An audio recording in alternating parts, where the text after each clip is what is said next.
Naghahanap ka ba ng electric scooter na stylish, madaling gamitin at bagay sa city ride?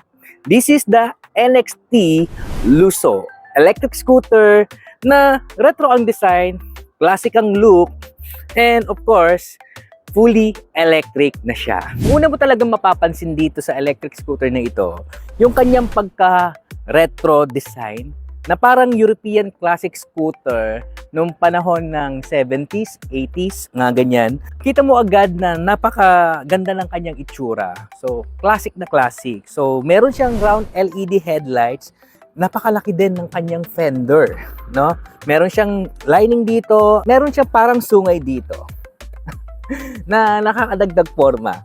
Naka-LED na yung kanyang mga turn signal na pahaba. So, maganda rin yung itsura nito, no?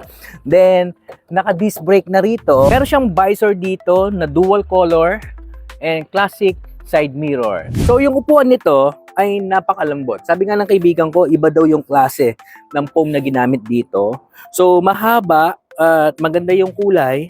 May backrest tayo dito. At yung kanyang grab bar dito ay napaka-steady. So, maganda, matibay. Maganda yung letter V na taillight niya rito.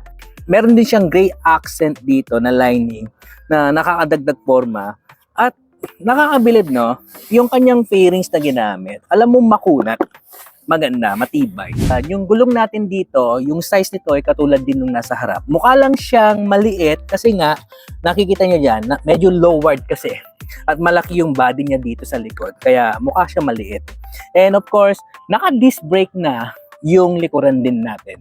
So, ang maganda rito, compact yung size niya. Hindi siya bulky, kaya madali siyang i-handle pagdating sa traffic at singitan. So, even mga lady riders ay tamang-tamang gamitin para sa kanila. Kasi hindi siya ganun kataas at hindi rin siya ganun kabigat.